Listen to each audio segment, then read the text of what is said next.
What up, everybody, and welcome to Baz on Blades. My name is Baz, and I talk about blades, and today we're going to talk about a brand that I do not think I've featured here at Baz on Blades in about a year or more.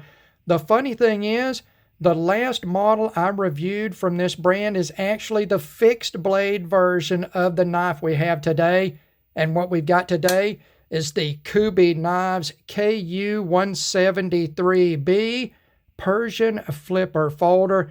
This particular example in Ultem for your handle scales, AUS 10 for the blade steel. I'm going to tell you right now, I love this knife. I love everything about it. I highly recommend it. I did check right before I started this video. They are in stock at White Mountain Knives. Justin has them. That's where I got this one. And he has got some sort of stupid, crazy deal going on these. This knife was $35 shipped to my door. You can get them as low as $30.37 for some of the versions. In my opinion, that is a very, very good deal. If you've ever wanted to add some Ultem to your collection, if you've ever wanted to add a Persian to your collection, this is a fantastic design with a lot of great things going for it and at a very, very reasonable price. You're going to go over there to White Mountain, and this knife is listed at $52. When you add it to your cart, it adds to your cart at $39.37. There's an automatic discount. I think there's a Kubey sale going on right now. When you add in your 10% discount code, you're going to get it down to $35.43 shipped to your door. That is very, very, very good. Let's take a look at the packaging real quick. It's just a glossy Kubey box. This particular version, that's what you're looking for there. There's nothing else in the box. So let's get the knife back out here and knock out the dimensions and start talking about how fantastic a design and just a good example of manufacturing precision and quality. So this is it's a medium large knife. It is basically exactly the same size as a Spyderco Paramilitary 2. And let's go ahead and bring out one of my Paramilitary 2s here, and we'll take a quick look at it right now. You are seeing here, what I can tell you is this: overall, almost exactly the same size. The Kubey does offer slightly more cutting edge length because of the blade design and grind, but they're going to go spec-wise, size-wise, about the same, even around the same weight. So we'll take that back out here. What you're looking at is a 3.5-inch blade length, and that's about 9 centimeters. Your blade width is 1.10 inches or 28 millimeters. Blade stock thickness, 138 thousandths of an inch or 3.5 millimeters. Your handle length is 4 7/8 of an inch, which is 12.5 centimeters. The handle width at the widest at the pivot is 1.17 inches or 29.8 millimeters. And your thickness is 583 thousandths of an inch or 14.82 millimeters. Your closed width, it's pretty dainty. We're going to add in the flipper tab, and you're just at 1.39 inches or 35.5 millimeters. That is much different than a Paramilitary 2, which is a much wider profile in its closed position. So, what are we here? Overall length, you're at 8 3/8 of an inch or 21.5 centimeters. Your stop pin diameter, 116 thousandths of an inch or 3 millimeters. Behind the edge thickness on this, it's almost full flat grind, is 18 thousandths of an inch or 46 millimeters. Handle to blade ratio, good at 0.72, and your weight, 4.23 ounces or 120 grams.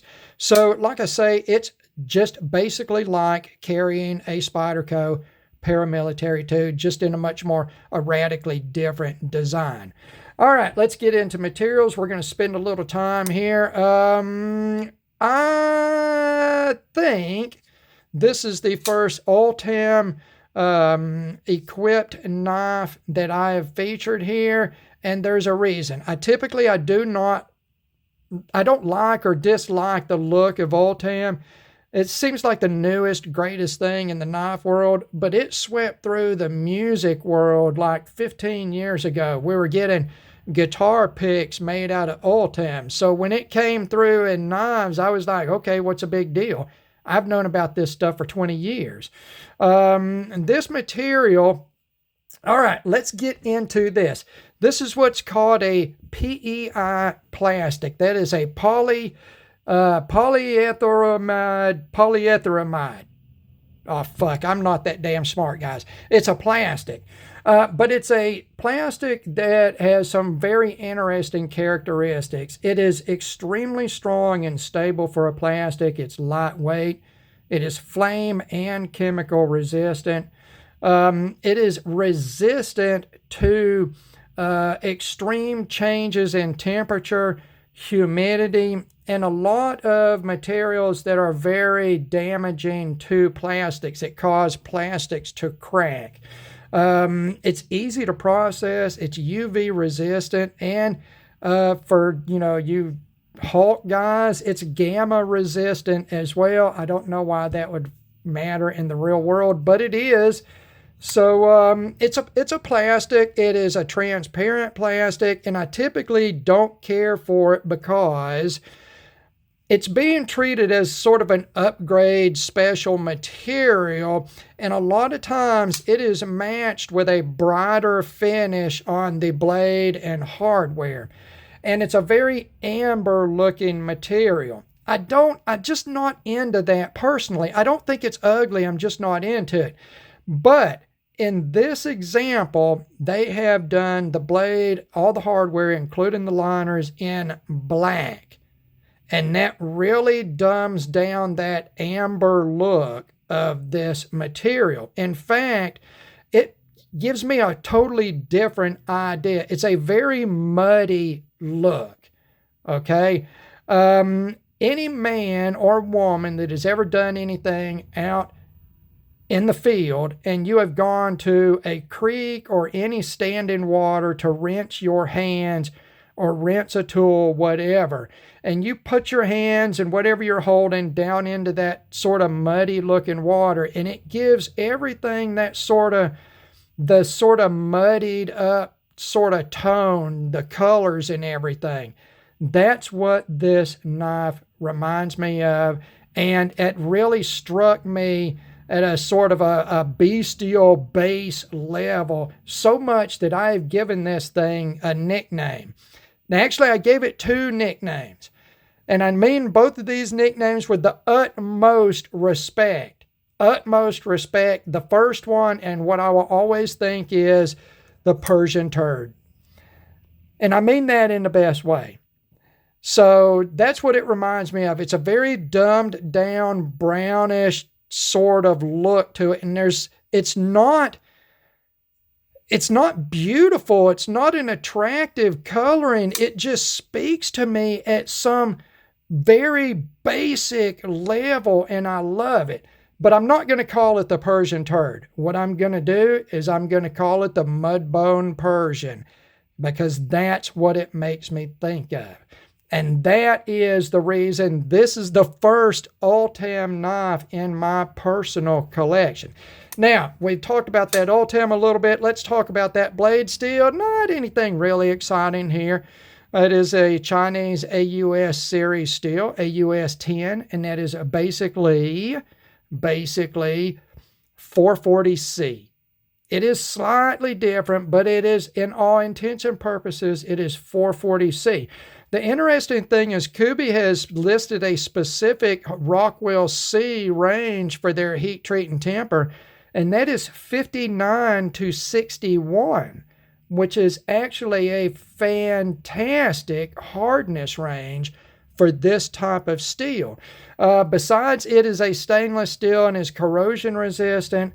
You're going to get pretty decent edge retention out of it, and it's a fairly tough knife. It's slightly tougher reputedly slightly tougher than 440C due to some differences in the alloying that affects the grain structure of the steel. I don't have any issue with AUS 10. I've always said that any steel that is 440C level or higher is good with me, depending on the price point. And we're talking about $35 for this knife. The materials combined with the look and the fit and finish and excellent design is more worth that $35, even with AUS 10. I think it's a fantastic deal. I'm highly recommending this knife because of all the things we will talk about. So we get beyond the blade steel.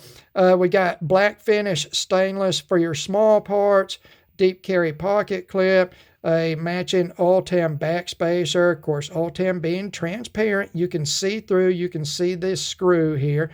You can also see through the material to where the frame is skeletonized for lower weight. Of course, you can look through the inside as well. You've got all the skeletonization. And I like that they did the black small parts in sort of a matte, subdued finish. It gives it that knocked down sort of matte look it has overall with this black wash finish on the blade. Beautiful black wash finish. You've got your Kubey marking on the front. You've got a steel marking on the back. You've got some excellent jimping. This jimping is very well done. I wish the patch was another 1/4 of an inch longer and that swedge would have been modified for that. But that is a sort of an aesthetic versus utilitarian decision that's the designer right there. Okay, the designer chose that for this design. And I'm okay with that because the jimping is good. That's just sort of those seesaw type of give and take decisions you see in design versus utilitarian usage. So we've got our material out of the way. Let's talk about fit and finish. And for the price point, it's beyond anything you would expect. I cannot find anything wrong in the fit and finish on this knife. As far as the blade goes, the grinds are symmetrical. Everything is well done. The secondary bevel, the edge bevel, is nice and tight, and that is a moderately polished edge. It is very slicey. Again, what did I say is 18 thousandths behind the edge. Again, that puts it right in just like a paramilitary 2. That's the range, that 18 to 20 thousandths behind the edge is what you'll see these PM2s at. It's like they just wanted to do a Persian version of a paramilitary 2. And they did it. It is just as good design-wise as that American-made Spyderco paramilitary 2. It's just different. So very like it to carry it though. Like I say, fit and finish wise, let's get up here and take a look at this milling detailing here on these scales. It's beautiful. It's beautiful. It gives it some sheen without being polished. You combine that with the translucent characters. You can see around the pivot where there's some oil. The factory oil has got in between the liner and the scale. And what that does is it causes what I refer to as optical coupling. I don't know the actual technical term, but it is that liquid, that oil in between those materials, this being a translucent, that back material, the liner, being dark, that is optical coupling, so you can see that. And everything like that just adds character to this knife. It has got so much going on in the hand from so many different angles with the translucent nature of that Ultem. Everything just seems to be wonderfully done. Wonderfully done. Let's get on to the action. The action is just as good as you could expect it to be. Of course, it's on caged ceramic bearings on your pivot with a ceramic detent ball. I have not touched the pivot on this knife or anything else. Everything was snug. It is perfectly centered. The action is crisp. beautifully tuned detent on this knife. It's not so much like super drop shut because the blade is fairly light. It's not super thick stock. But it has all the feels that you could ever want in a fidget tool. And I suppose I could loosen the pivot a little bit and see how loose I could go on the pivot without affecting the centering. But I think it feels perfect the way it is. It's just everything about this knife is so good for $35. So I've gushed about everything in this knife. The materials are more than acceptable. The aesthetic choice as far as finishing, the overall package is, like I said, it touches me at a very basic level, this coloring. The fit and finish is perfect as far as I can see. I can find no flaws of any type anywhere in it. Really, the only thing that we've got left to talk about is the ergos and utilitarian usefulness of this design. And this is where we're going to get sort of funny, because I have to be the first person to say, as much as I like these very high-tipped, trailing point, Persian-esque designs, in my opinion, they are much more suited to certain types of cutting than other types of cutting. They're not the most utilitarian blade profile. They just aren't. That tip is very high. You've got to get very high up to do any tip cutting with it. I love these type of blade profiles for push cuts where I can roll through that long, continuous belly. Look at that, centered right out here in the center of the perceived cutting. I don't know what to call this, the perceived mechanical center of the cutting motion of this. That's where I'm going right there. So I can work back and forth across that belly, push cutting on that. Of course, any type of cut like this is going to work very well. In a martial use, this is going to pierce like no other. It is a very piercy and pokey tip. It instantly catches and pierces, much like its fixed blade big brother. That tip is crazy. And in carrying through on any rotating, slashing cut, I mean, you can see the mechanics of how that belly rolls around as that cut follows through, and then ripping through with the tip at the end. Holy smokes, you are going to lay any meaty material open that you need to with that blade. So within its limitations, it's not a field craft knife. Yes, you could use it in an emergency situation. It's a damn knife. I hate people that always argue that to support designs they like. It's okay for a design to be specialized in one area and not as efficient in others. That's okay. It doesn't make it a bad design. It just makes it a particular design. That's what a knife like this is.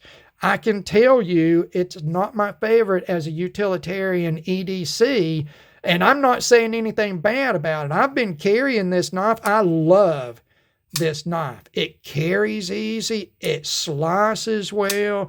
Just in common cutting tasks, it has done so well. It slices cardboard. The edge has not given me any problems so far.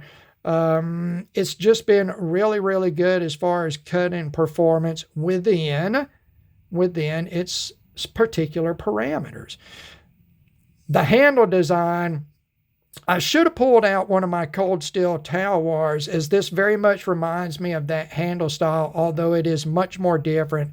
This has got many more elements of traditional in the look of it, although it is very modernized and very stylized. But it is very ergonomic. Everything is in exactly the right place. The jimping is in the right place in relationship with this forward choil to where your thumb is not pushed way back and pushing it up and weakening your grip. You can open your grip up. You're perfect. Your thumb is out beyond this pivot point to help you rotate the knife blade as you work with it. Beautiful, beautiful design language there. You go from this very nice, it's not a restricting choil. It's very pronounced, but it's not tight. So it's got plenty of room in there for bigger fingers, and it's not so big that smaller hands are going to get lost into it. You go into the secondary section of the handle right here. You've got this wasted section here with a very pronounced bird's beak at the butt end. I always love that. My favorite handle designs of all time on various knives are designs like this. You can see how this, where did I say the handle length was? 4 7/8 inch handle length. And my large size hand with medium length, chunky fingers, this is how it fits in my hand.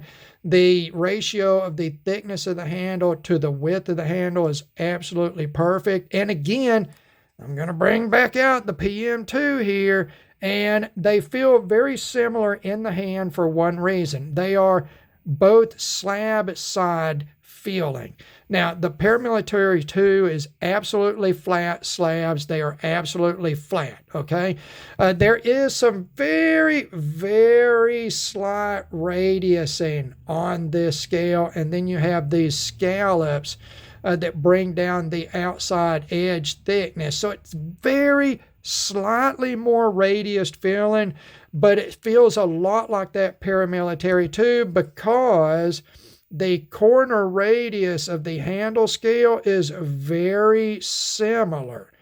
So, again, if you like a Paramilitary 2 in your hand, you will like the feel of this knife. Like I said before, it is nothing but a Paramilitary 2 as a Persian design. That's what it is. That's what it feels like to me. And that's how it works in the hand. It is very much that same feeling overall. The handle retention is really good. Ultem, if left in a highly polished state, it can be a little slick. But this is more of a matte finish, and you do have the very pronounced milling here. It's awesome. It's awesome. I love this knife. I love everything about this knife. Now, when I order a Persian, even though I like trailing points and I understand trailing points and I understand why I like them, they're just fucking cool to me. They're not better or worse than anything else. They're just so cool to me. But even loving Persians, when I order one, I tend more towards the middle ground, much like the cold steel Talwar is. It does not have as high a tip. Let's look, and we're going to sort of try to get this where you can see the center line of the handle design, the perceived center line, as it goes into the center line of the blade. Here's the center line, about the center line point of this blade. You see the tip is way, way high over that perceived center line of the overall design. It is higher than the back of the spine of the handle. It is a high tip. It is very much Persian-esque. It is not more of a lower tip westernized version. A lot of times when I order knives that are more Persian-esque, sometimes I just don't like them. It's too much. They become, for me, they become almost a caricature of what they are at that point. And I just don't like that. But this knife, even though it does have a high tip, it's still, the overall design falls well within the range that I really, really like. It has a lot of the same characteristics in the hand with that grip design that a cold steel Talwar does. If you like that knife, then you will also like this. Again, I've compared it to the Paramilitary 2. If you like the Paramilitary 2 and you just want to add a little Persian love to your collection, this is an excellent, excellent choice. Now, there's 6 different versions of this knife, and it's available in black G10 on the handle, white G10, and the Ultem. All of them are bladed in AUS 10. The difference is they each come with satin finished hardware and blade or black finished hardware and blade. The black finished hardware and blades are, what is that, $7 more. They're getting you to pay for that black finishing on that material. And the way it works here, I don't care at all, because this knife is still going, the price is going to drop down to $35. But you can get the satin versions in any of the handle materials for $30.37. I don't like the satin in any of them. I like the black finish on all of them. The total blackout looks really tactical and fucking menacing. The white G10 with the black hardware, black liners, black blade, that is Tuxedo 101 right there. It looks sweet. If you need a white on black tuxedo to fill in a niche in your, or a slot in your collection, that would be a good one right there. But I still think this Ultem, with its transparent characteristics and the color, and especially with this black hardware and the black liners under it, it looks so good. That's the Mudbone Persian right there. Mudbone Persian, the Kubey KU173B.